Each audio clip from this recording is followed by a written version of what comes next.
call the meeting to order for you. We do not have Mayor Penny or Vice Mayor Reed with us this evening, so our policies, as outlined in Resolution 2013-26, dictate that the city clerk calls the meeting to order and prompts the elected officials in attendance to discuss amongst themselves who will preside over the meeting as the meeting chair.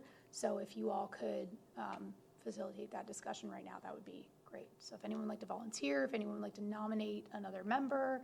I would like to nominate Gail, as she has been previously a vice mayor in past lifetimes, and I think she would do a good job tonight. I'm fine with that. Okay with that? As long as you have everything written down. I do. Do I need to move my seat? Absolutely. I can help you with that, no problem. Yep. Okay, yep, if you'll move into the middle really quick for me then. There you go, Madam Chair. I've done this a few times over the years. Oh, we gotta switch the signs too. And then You're not the only jurisdiction that does that. So that is for you. And then before we start, because we have two members of the commission that are not in attendance, we have two department reports that would go unread unless you all would like to volunteer. Since you're chairing Commissioner Niger, I would let you decide if you'd want. I'll do the admin report. Either, I have public safety and admin. So if you want to do both of those, if you'd like to do one and ask Anybody someone want to else do public safety? I'll do public. Okay, there you go. All right, Done. so here's public safety. I'll do whatever's left over. And then here's admin. Are you doing admin? I'll do admin, Okay, so, and I have public works. Okay, I have two. yes, yep. So just when you get to that section, Commissioner Niger, if you could just Okay. read multiple, and whoever has multiple, please present those, so. All right, whenever. So just call the meeting to order? I already did. It'll All go by right, the so we time don't that I need to started, bang the but gavel? You can go ahead and start right at the top. Okay. As chair of the meeting, I will start with the items listed on tonight's agenda. We'll begin with an invocation by Commissioner Thompson, followed by the Pledge of Allegiance. Heavenly Father, we come to you today asking for your guidance, wisdom, and support as we begin this meeting.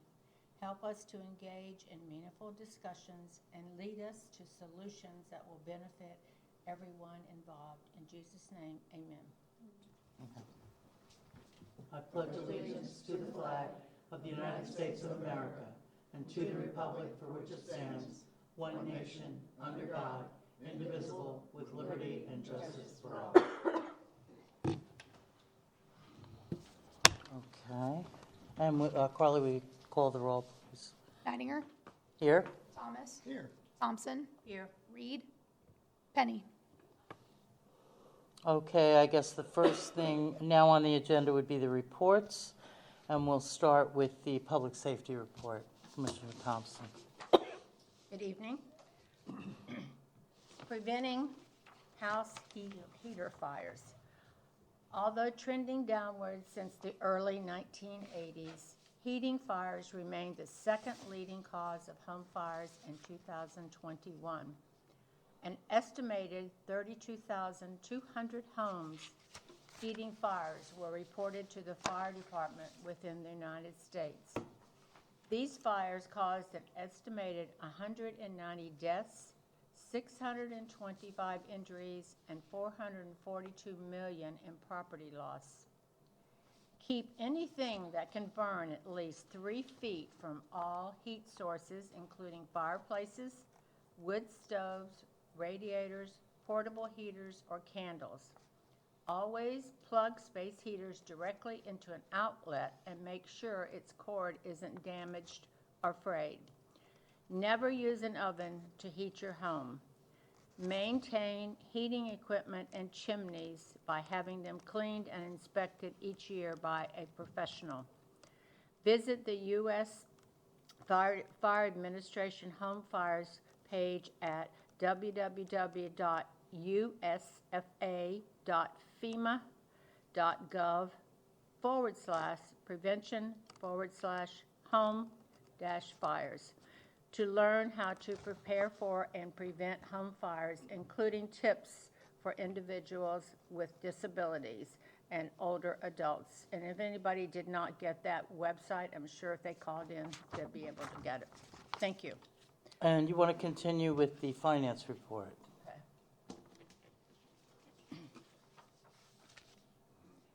Finance is in the process of the annual year-end closeout for fiscal year 2023. Our auditors have started the verification procedures and will return in the next few weeks.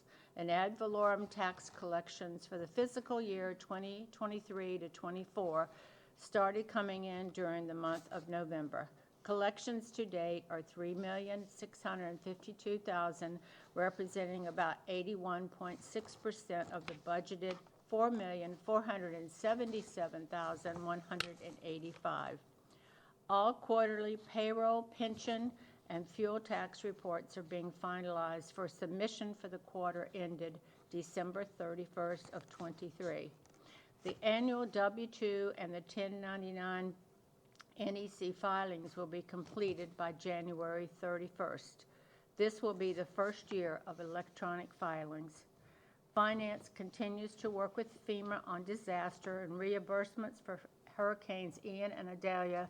The next scheduled meeting with FEMA is Thursday, January 11th.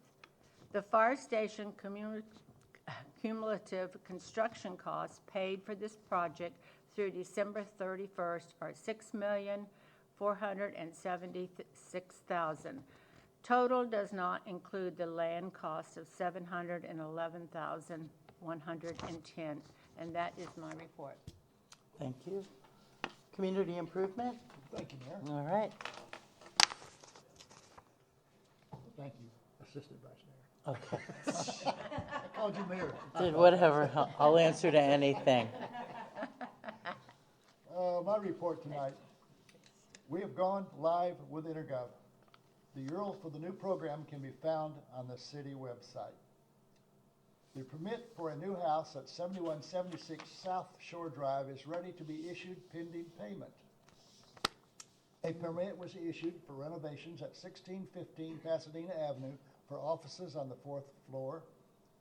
Business taxes expired, and we are processing the final set of late notices before notices of violation are sent. Business tax receipts were issued to the RUI Sloan Ops LLC and Groundworks Coffee, known as Scooters, on 980 Pasadena Avenue South. And that's my report tonight. Thank you. And they're open, so go there. It's great. I tried it. Did you? Yeah. Good. And their coffee's inexpensive. Yeah, very good. The lattes I are. see cars there. It's a good thing. Okay, this is the Public Works report. Hope the holidays were good for everyone. The remaining decorations and lights will be removed once the bucket truck is repaired. For those of you that have not gotten rid of your Christmas tree yet, just dispose of it on your regular garbage day. Make sure you take off all the lights and decorations before putting it out. And the Public Works Master Lift Station generator replacement has begun. This project should take around 2 to 4 weeks to complete.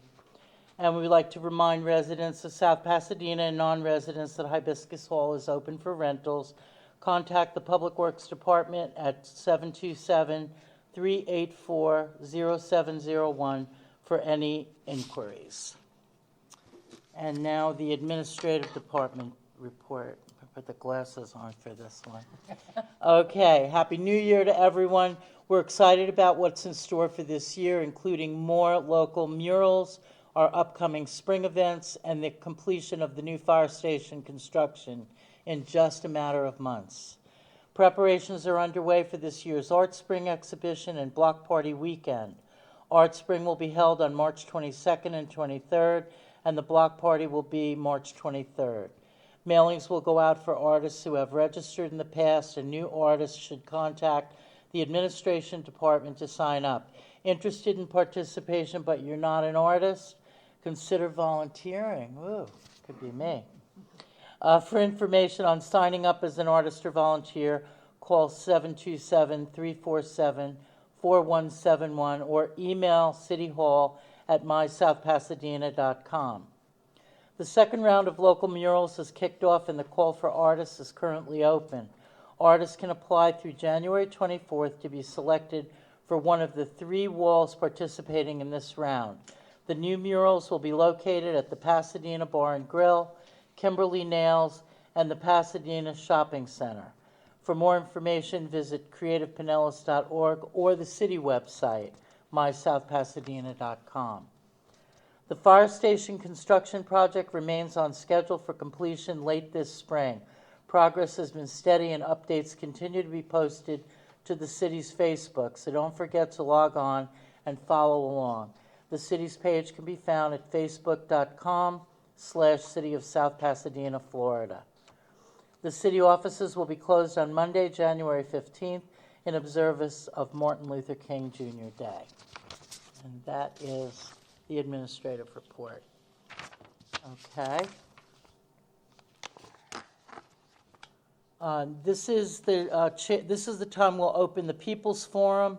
This is the portion of the meeting when the public can speak on anything that is not on the agenda. Is there anyone in attendance that wishes to speak for the People's Forum? Seeing no one, I will close the People's Forum. We'll now accept agenda comment. This is the portion of the meeting that the public can speak on anything that is on the agenda that is not a public hearing. Is there anyone in attendance that wishes to speak for the agenda comment?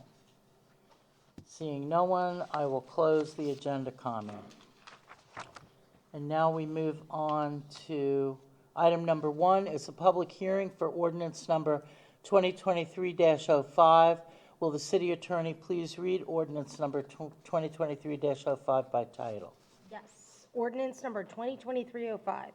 An ordinance of the City of South Pasadena, Florida, amending the city's comprehensive plan land use element, infrastructure, water supply element, coastal management element, conservation element, recreation and open space element, intergovernmental coordination element, and capital improvement element, adding a property rights element, eliminating Exhibit A, existing land use map, renumbering and updating Exhibit B, coastal high hazard area map, renumbering and updating Exhibit C, future land use map, pursuant to the City of South Pasadena Evaluation and Appraisal Review under the procedures established in Section 163-3184, Sub 2 and Sub 4, Florida statutes, providing authority, providing purpose and intent, providing for adoption of amendments to certain elements of the comprehensive plan, providing for severability, repealing all ordinances in conflict, and providing for an effective date. This is a second and final reading, and this is a public hearing. Okay, at this time, I open the public hearing for ordinance number 2023-05. And no, seeing that no further comment, I close the public hearing for item number 1. I entertain a motion to pass and adopt ordinance number 2023-05 on second and final reading. Make a motion, we pass ordinance 2023-05. And I'll second it. Okay. Is there any discussion? Nope. Okay. The chair, will the city clerk please call the vote? Thomas, Yes. Thompson, Yes. Nidinger. Yes. Okay, under unfinished business, we have nothing listed. For the consent agenda, item number 2 is the consent agenda. On the consent, we have the approval of the commission meeting minutes for the month of December 2023 on file in the city clerk's office. I entertain a motion to pass the consent agenda. I make a motion to approve the commission meeting minutes for the month of December. A second. Okay, all in favor? Aye. No opposed, okay. And for new business, there's no new business on tonight's agenda. And before we adjourn, would the city clerk or city attorney like to address the commission? I actually do have 2 items, Okay.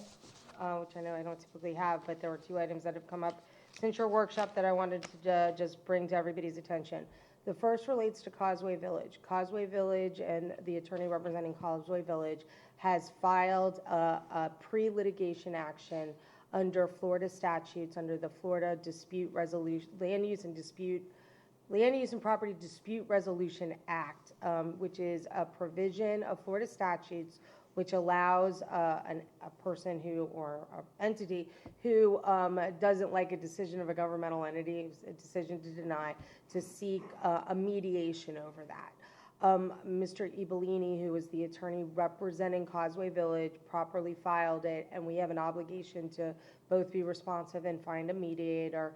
I have been working with Mr. Ibellini on finding an acceptable mediator, and the mediator that we plan to choose, his name is Richard Eschenbacher. He is actually a local government attorney who works in a law firm that is up in Dunedin, Tom Trask, and there's some other folks in that firm. I know some of those folks pretty well, and I thought it was a good choice because it's somebody who has a local government understanding. So I wanted to just let you know that that was proceeding forward, and I'm going to go ahead and do what I need to do to get that proceeding forward. At this point in time, there's nothing for you to do. If in the event that there's something that we come up with that requires your action, that would have to be noticed and approved in a manner consistent with statutes. I would just continue to encourage you that if anybody wants to talk to you about this, any of the issues relating to Causeway Village, to go ahead and not have any of those conversations because we are now in a pre-litigation mode. It isn't litigation, they haven't filed in court, but this is something that could lead to potential litigation at some point. I've handled approximately 20 of these types of proceedings, so I'm very comfortable handling it and will ensure that all of the decision points that you have gone through for Causeway Village are fairly represented. But I just wanted to inform everybody of that proceeding forward and also for the purposes of the record. And that happens outside of a public meeting? It does. Now, the process does, in case anybody's listening, the process does require notification to persons who participated in the proceeding in front of you. So the public will have a right to be involved in this mediation process and to comment. But that's a separate process that is not in front of you as the commission.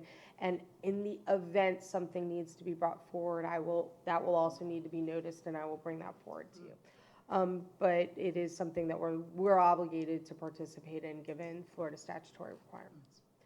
The second thing I wanted to inform you of was an email I actually received, I think it was today, it might have been yesterday, from an attorney down in South Florida who represents several local governments.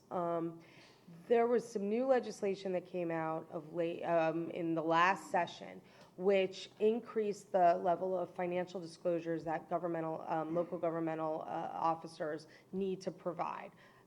It is something that I have not heard, candidly, a lot of issues about and any of the governmental entities I represent, but I know that for some governmental entities, this has been a very stressful time. I think I had heard something about the city of St. Pete Beach had several of their members resign. This particular attorney, his name is Jamie Cole, he, again, at a law firm down in South Florida, had sent out an email to all of the city attorneys, I imagine, in the state of Florida. Myself being your city attorney, so I did receive this email, soliciting whether or not any governmental entities wanted to participate in litigation that he was planning to file on behalf of all local governments, and providing everybody a draft resolution.